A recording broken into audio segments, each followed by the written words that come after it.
Welcome back to the Pastor Pod. We're so glad you're with us and you've taken some time to dive in for another episode. I'm Josh, I live in Venice, Florida. I'm here with my good friend Jay, who's up in the northeast of the United States of America. What's up, Jay? I guess I could be in a lot of other places in the Northeast.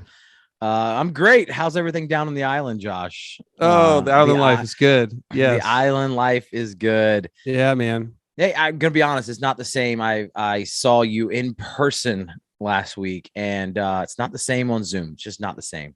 It was awesome. I walked in. We were in a session. We're actually going to the same breakout session. I did not know it ahead of time. Not planning. Yeah, I said, "Hey, where are you going?" And he said, "I'm going to this room." I said, "Oh, me too."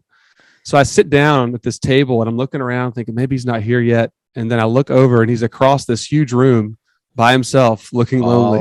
All alone. I just popped down right next to him. I'm like, "Hey, are you Jay Mudd?" Lonely. Yeah. So it was great to see you, buddy, in real life. And it was just fun to connect. What was your big takeaway from Exponential? Did you walk away with something that was a big takeaway? There was a lot of things that stuck with me. I think for me, just reminding myself that our church's health is based off our multiplication, not just how well our church does. So it's reminding myself of just multiplication, make disciples who make disciples, start churches that equip other churches. And so we're kind of on the ground level of that. And I know, Jay, you've had a great history of that already in your church plant. I mean, he was just telling me before we started recording, just what God's already done in the last, 7 years? It's almost been 7 years since we landed on the ground here. Yeah, it's awesome. I tell people my motto is, pull up that front row seat to watching God do some amazing things. I'll tell you from I did not, I jetted out a day early from Exponential. So I was not there a whole day and a half, probably. I missed a day and a half, most likely. I don't even know. But, Christine Kane said something the first evening that I thought it just stuck with me. Like one of those things that stuck with me.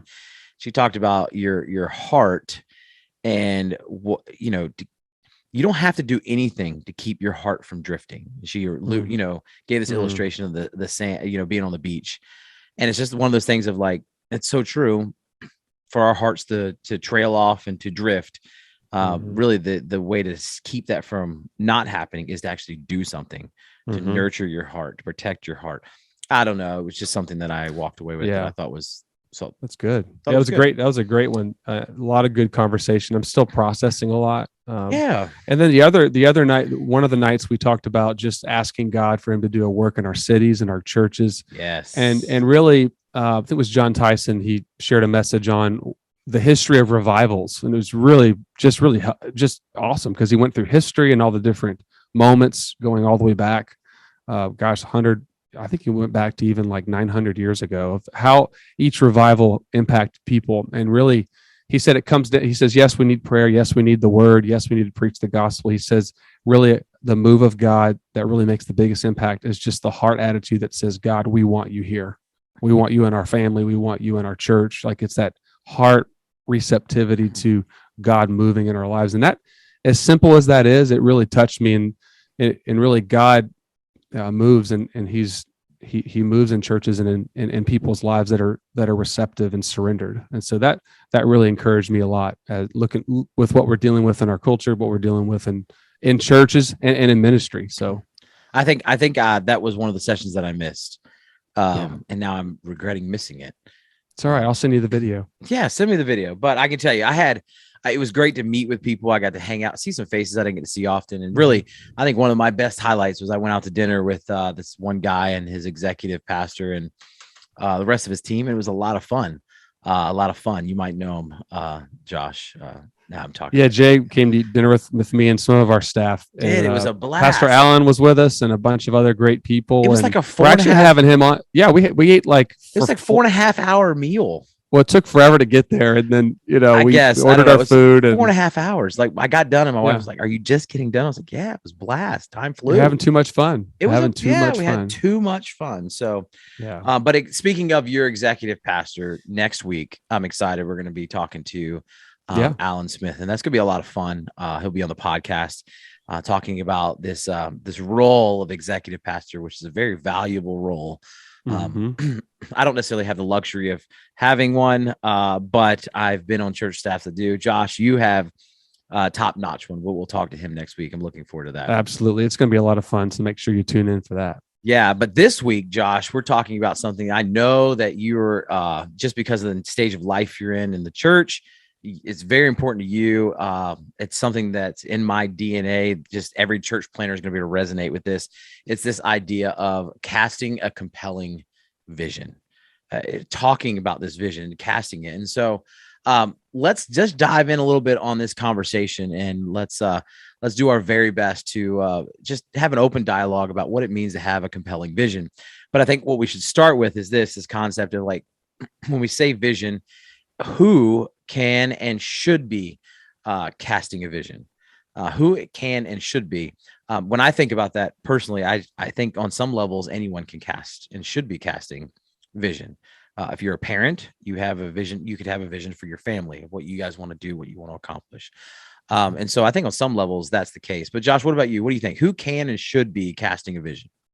Yeah, I think you're right on. I think everybody casts vision because really whatever our hearts come alive to or about, it comes out. Whatever you're most passionate about, that's what people talk about, whether it's Wordle, whether it's the newest, March Madness. But there's a lot going on. There's a lot of people passionate about Wordle. Yeah. You talk to my wife, Casty, about it.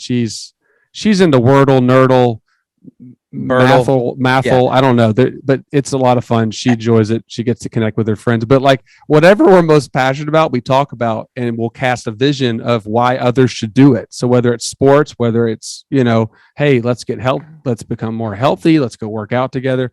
I think we all should model that. But I think leaders, we have to not only learn how to communicate vision, but also model it. Really, the law of the lid.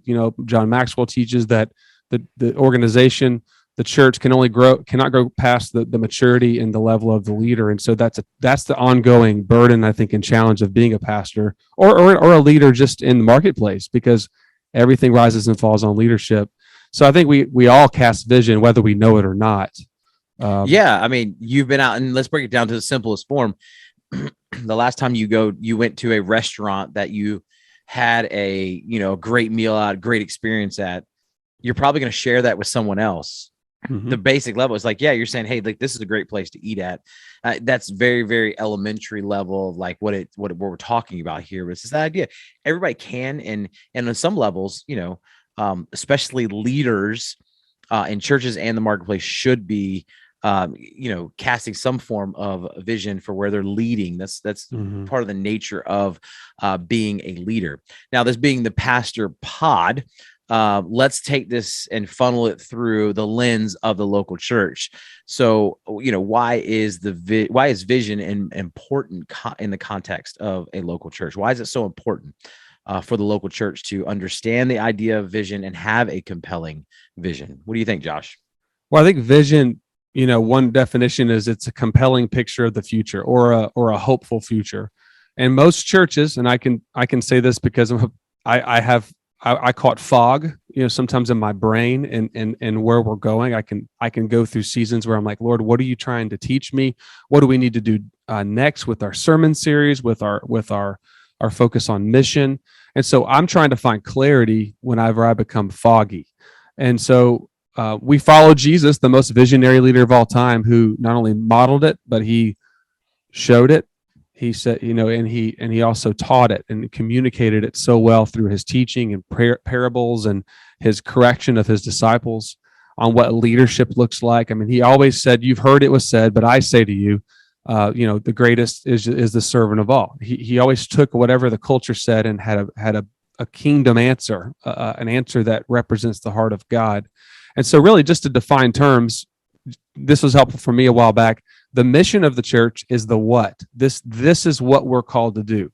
Our mission as a church is we exist to help people find and follow Jesus Christ here and around the world. So that's our mission. That's our what. And the vision is what it looks like if we're successful with that mission. And so the values are how we behave on the way to accomplishing the mission. So those pieces of of course, I'm sure Will Mancini, the vision frame, that all builds into that. That's a whole nother conversation. It's a I helpful was saying tool. you're talking vision frame. Yeah, I know. You're like, yeah. So for many of you that are pastors, you've probably heard a lot of these things. So just stick with me here. But the why matters more than the what, and so that's where the tension of why vision matters. Is that if the church does not make disciples here and around the world, the gospel doesn't go forward. Now, Jesus said, "I will build my church," but he also said, "You're called to make disciples." That's our part in walking with Jesus and being empowered by the Spirit of God. So those are a couple reasons. What would you add to that? Well, yeah, I agree wholeheartedly what you said. I think vision is just part of the nature of a leader, especially within the context of a church.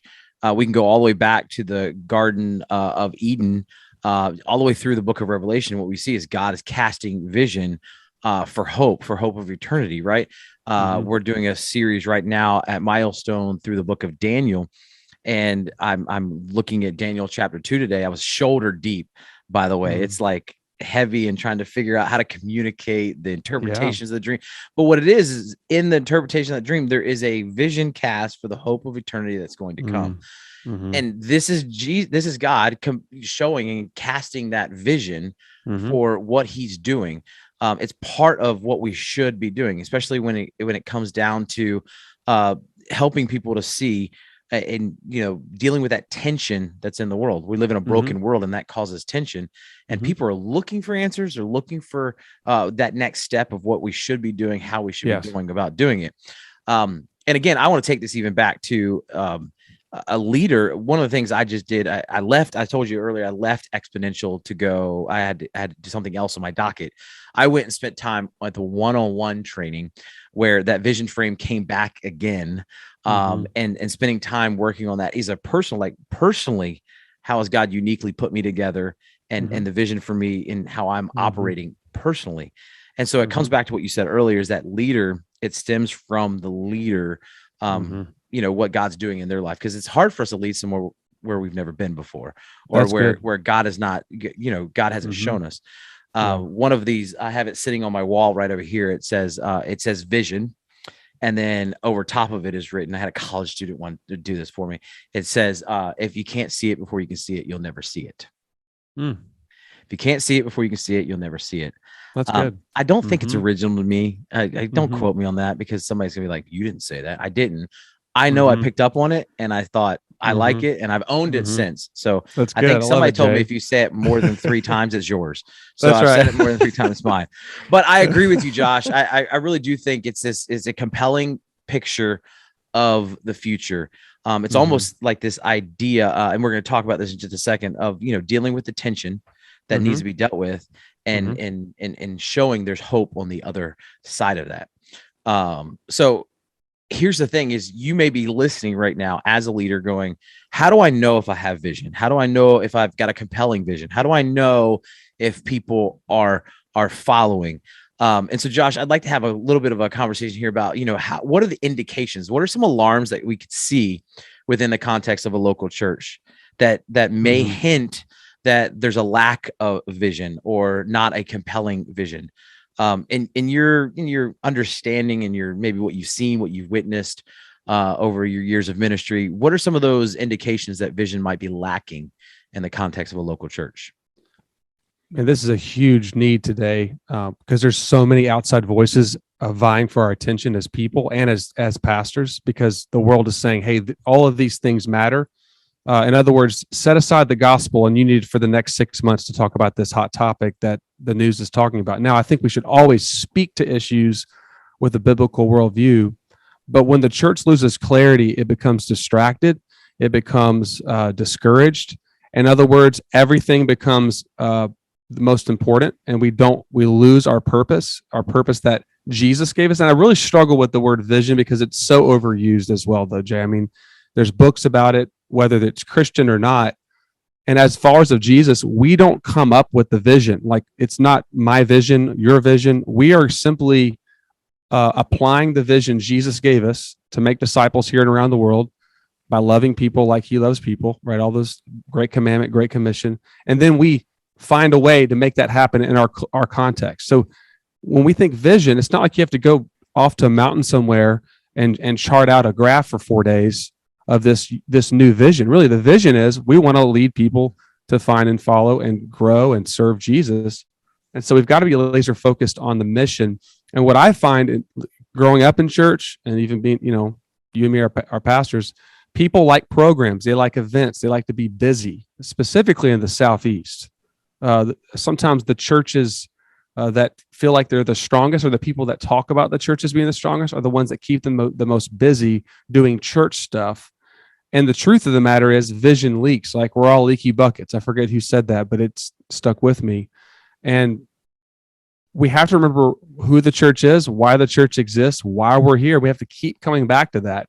I had a friend tell me the other day, he said, when you're sick and tired of sharing the vision, that's when people actually remember it and actually start jumping in. Is that something you found in your ministry? And that concept that you just said about, like, when you're tired of talking about it, that's when people are just, it's sort of like when Grayson, my worship leader, worship pastor, and I talk, we talk about, like, he's like, I'm sick of that song. Well, our people are just now getting used to it. That's right. I wholly agree with you. I just picture all these pastors going, well, maybe I need to not go on that retreat. I was thinking about going to the mountaintop and charting out our vision. No, go enjoy it. I'm just saying, if it's not coming from the Bible, then you're doing it wrong. Right. Well, I mean, that's really what I was trying to say. Go back to Experiencing God, Henry Blackaby, find out what God is doing and join him. That's not right. Us writing the vision. God's already got the vision of what we're doing. We're just joining him. I've also said it this way is, we're co-authoring the story. God's already written the story. We're kind of just playing a part in the story that he's writing. But I think what you just said is so good. Distraction, I believe, is one of the greatest tools of the enemy that keeps us from fulfilling the calling that God has in our life. It's distraction, whatever that can be. It could be Wordle. It could be Wordle. It could be busyness at church. I'm just pulling that Wordle thing back in. But it could be anything. And I think distraction is huge, and it keeps us off target. It keeps us distracted. I mean, I really do believe he uses that. Go read Screw Tape Letters. Go read some books like that. C.S. Lewis was onto something when he wrote these books, from the other side, going, it's just distraction. It's just keeping them busy. It's just, going through motions. We're finding this. One of the things we're doing at Easter this year is we're doing something called Easter mini parties. AKA, this is what the nutshell is. I won't get too much detail. We're not doing anything necessarily as a church function that is going to be like an egg hunt or anything like that. Instead, what we said is we want you to host in your neighborhood, get with your community group, get with people. We want you to host an egg hunt in your neighborhood. We want you to host a, dye egg, whatever you have to do for Easter. Host something to where you are impacting your neighbors. You're not inviting them to the church, you're inviting them to your house. Because later on, what's going to happen is you're going to have those conversations with those people. You have more credibility with them in your neighborhood than you do getting them to a church. It's that idea of pushing them to get out of their comfort zone and not using and I use this lightly, but the church is a crutch to do what you've been called to do. Right. That's good. And so it's this idea that we've been called to do it. So distraction, but I think there's also something that comes with it is complacency. If you see people complacent, they're happy with status quo. Don't change anything. I think there's a concern, because if we are really following what Jesus called us to do, and we're leading in that direction, our unique, how God has called a specific church in a specific location for a specific call, like he's called us to do that in this one place, this location, then it's going to be this thing where we're challenging people to step out of their comfort zones a little bit. So if you find that your church sits in a place of complacency, that could be a little bit of an alarm going off, going, hey, well, if we're not open to change, we're not able to move forward, which leads me to this idea of lack of engagement as well. Right. If you're sensing, now that's a tough one because we're coming on the heels of a global pandemic, but I think we need to monitor that. Where's our engagement in the church? If people are not as engaged and they're not, the reason is they're bored with it. You're not compelling them. Something else has got their attention. People are moved by vision. We're in this, we're in a society that's driven by, it's a cause-driven society. People want to get behind a cause. That's vision. They want to get behind something. They want to make a change. They want to do something. They want to take the hill. And if we're not capturing in the local church the greatest vision of all time, that's right. Someone else is going to capture them. Something else is going to get it. They're going to be driven towards something. So if your engagement, if you find people more engaged in something else rather than the mission of God, it might be Yeah. a wise idea for us to check our how the vision that we're compelling and casting That's good, Jay. for our church. I think if we don't preach the gospel and model it and that we're not moved by it, like if I'm not moved by it, if it doesn't make me, doesn't break my heart for the lostness of the people around me, if it doesn't break my heart that there's families that are broken and marriages that are hurting, that there's people down my street, people that I see at the ball field that have never had someone actually love them enough to share not only Jesus, but share life with them. If that doesn't bother me, if I don't have a burden, then number one, I need to go back to get on my knees, and I need to seek the Lord. I think that's where vision is born. That's where vision continues in a local church. You said compelling. If I'm not compelled as the leader, the people won't be compelled. Well, listen, so it does kind of come on us. I'm actually getting a little fired up here, because here's the thing: is our goal with our neighbors and our friends at the ball field or in our neighborhood, our end goal should not be let's just invite them to church. Granted, that's a step we could take, but we should be compelled to want to share with them what Jesus has done in our life. And let me tell you something, it does start with leaders. So much so that I am starting this week with our staff. I've given them different things that we're doing to where every week, I don't care. I want to get tired of it. I'm having them come up with a 2-minute, a 5-minute, and a 7-minute test, like share your story. That's awesome. And I want you to share it with the staff, because if you can't share it with the staff, you're definitely not going to share it with your neighbors and your friends. It starts with us. I know that sounds elementary. I know it sounds basic, but we've got to get this under. Like, I would actually challenge every pastor listening to challenge your staff to be active with sharing their story. Listen, it's so important, because if we can get comfortable with sharing that story, that is one of the most compelling stories anyone can share, because it's your story. Good. You're going to be talk about passion. We started with passion. That is what your passion, that is what drives you. Because if Jesus has changed your life, boy, I can't think of anything more that I'm passionate about. All right. I'm sorry. Wait, man. All right. We're starting to preach on the pastor pod here today, folks. Not intentionally. Just this is so important, because you're right. The bare bones of it is it starts with our passion, our drive for the gospel, which leads to a gospel-driven vision that is compelling. Yes, that's right.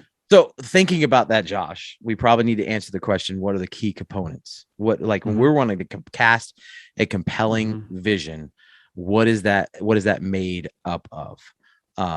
So what is that made up of? What do you got? So you have 4 P's.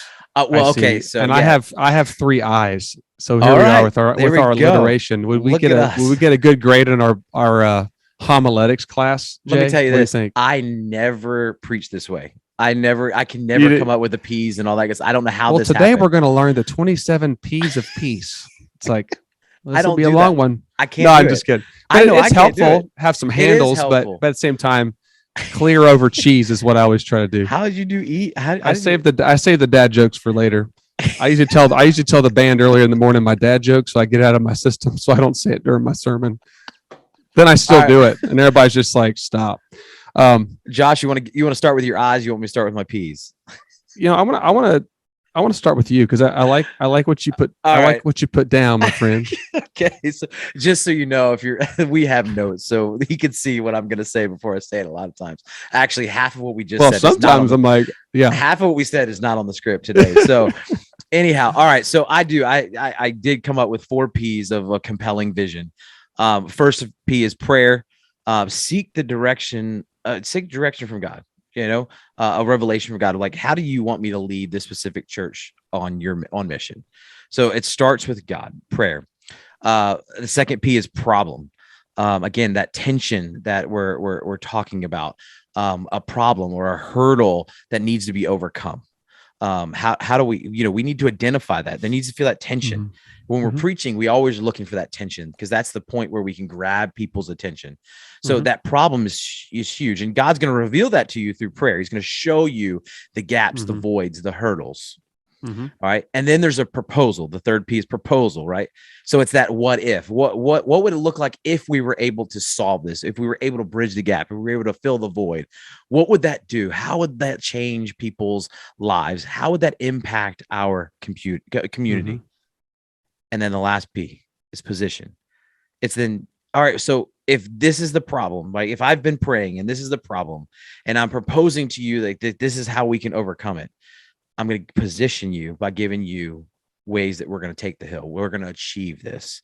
What action steps as an organization we're going to do and be involved in to overcome that hurdle that has been presented during the vision. So that, again, there's so much more to a compelling vision, but it's that aspect of really that's how you compel people to get on board.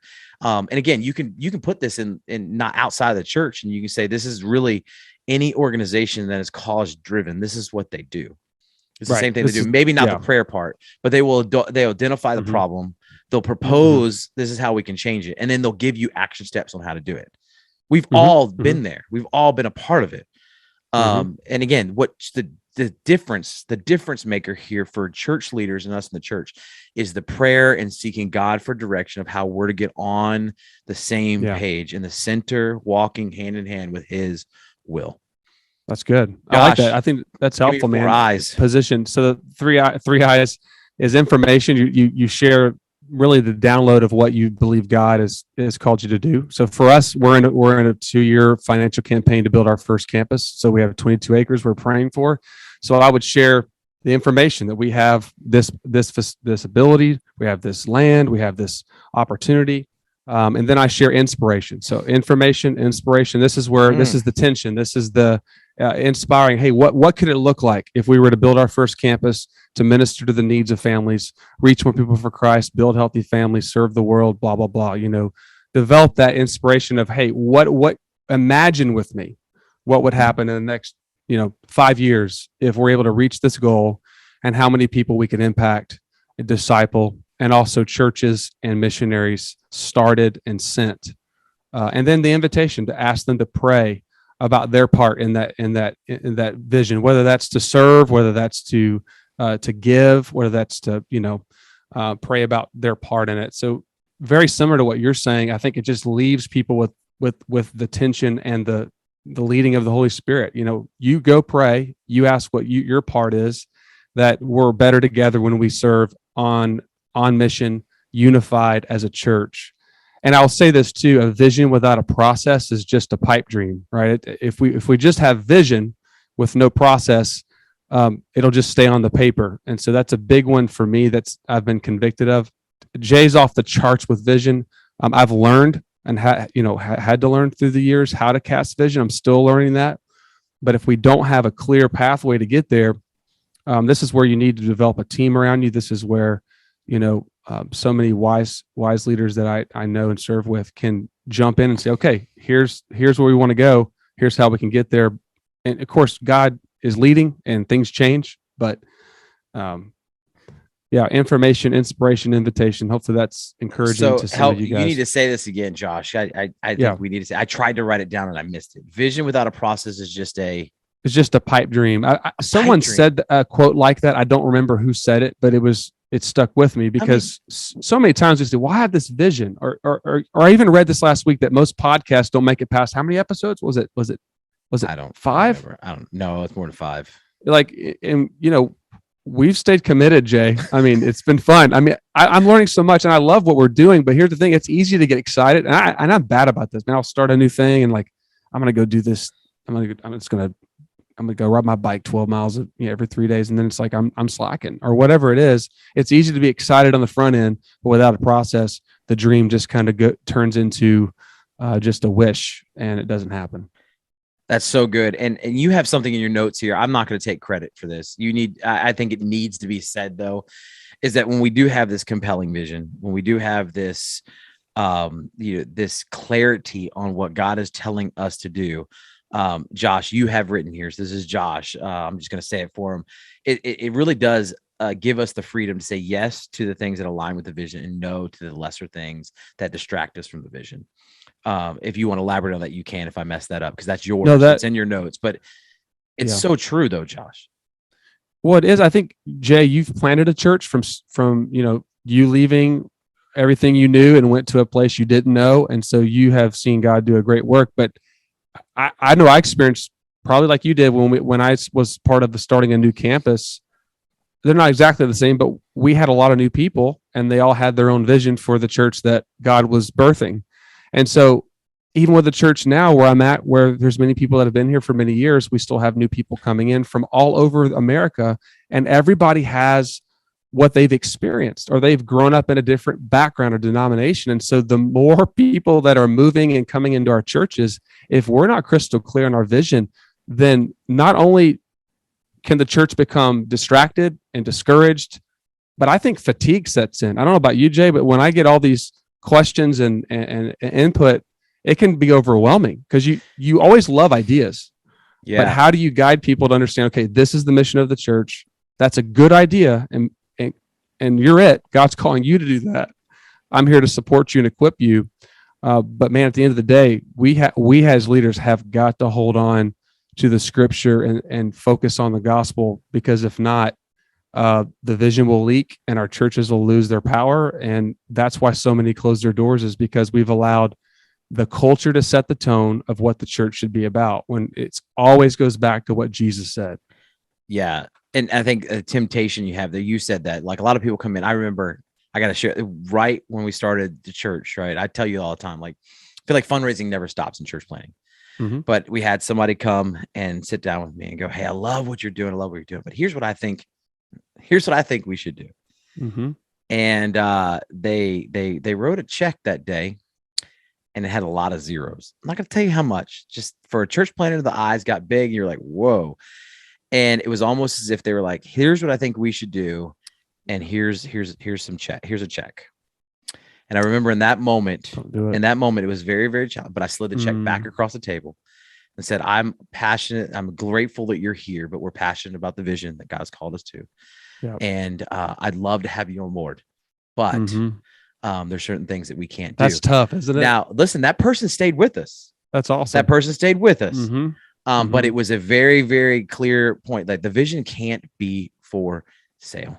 Yep. Vision can't be for sale. It can't be the highest bidder. Yeah. No, it's got to stay firm. This is what God has called you. I mean, there is and here's the thing. That's what kills the political game that happens in churches, where people play the game and the highest bidder gets to set the tone. Here's the thing. That's what happened a lot of times growing up in the churches I grew up in, that whoever had the most controlled it. And if their mission was different than Jesus, it didn't matter. And so, boy, leaders, we cannot surrender the mission of the church away from what Jesus has called it to be. And the longer we go in this crazy world we're in, the more hits we're going to get, the more challenging it will be. And it's not from the outside. Many times it's from the inside. Yeah. And again, inside of the church. Using this term, as you said it earlier, it can be muddy because vision is one of those things, but it's just, we need to have these honest conversations with ourselves and our team. And if something's not going right, it's okay. Just let's get over ourselves, over our pride. Mm-hmm. Let's talk about it. So leaders, look over your shoulders. And if no one's following, you're just out for a walk. You're just out for a walk. Like, we got to look and say, are people engaged? Are people distracted? Are people, complacent? Are they working? Are they on mission with us? If no one's on mission with us, let's take and have these hard, honest conversations. I just got done with a long 2 days of intense. I was so fried with my brain. So what is a takeaway for you, Jay? I know we haven't talked offline about it as much. Oh, yeah. What would be like your biggest takeaway for your personal vision that you feel God's put on your heart? It was awesome because it's one of those things of like, yeah, there was so many different parts.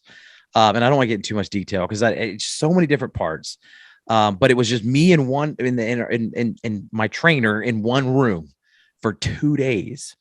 And it was just like, all right, go work on that and I'll play some music. It was like serious, like, made me process things. But I think I walked away with this aspect. And the reason I read what you said, because I think that was the biggest takeaway. I walk away with greater clarity and freedom to say yes to the things of who I am and no to the things that I'm not. Like it almost empowers me to be a more effective leader by just taking the time to be honest with myself, open with myself, because it's a downward spot that will benefit the church that I lead, the people that I lead. If I'm healthy, again, we're making full circle. If I'm healthy, the church that I'm leading will be healthy. If I'm not healthy, chances are the churches I'm leading is not going to be healthy. Well, that's good. And let me say this to any leaders listening, and you're like, man, I'm not healthy. I'm struggling. I'm discouraged. Listen, I've been there, and I've in the last 2 years, I've had some highs and some lows. Um, but if you need to talk to one of us, I mean, I want to just put it out there. Like, love to have a phone call. Love to have an email, text back and forth. We'd love to just encourage you. If you really are in that moment where you're like, you know what, my vision's leaking. I'm struggling. Um, we're here to encourage you if that's something we could do. Just shoot us an email, thepastorpod@gmail.com, or shoot us a message on Twitter or Facebook Yeah, or Instagram. I love spending time with pastors and leaders. I don't think I know it all. That's not the case. It's just more along the lines of I want to support and do everything we can. So do reach out to us. We're here for you. Even if it's not us, we will help connect you with the right people that we can get networked with. So do reach out to us. The email is thepastorpod@gmail.com. You can go on the website, thepastorpod.com. All the contact information is there for both Josh and I. But yeah, Josh, another fun conversation. I kind of always start with this script going, I don't know how this is going to go. And I always walk away going, man, that was better than I thought it would go. I walk away encouraged because of you, my friend. So, You too, buddy. That being said, we hope you have a fantastic week. And if there's anything we can do to support you, don't hesitate to reach out. But from Josh and myself here at the Pastor Pod, have a fantastic week ahead.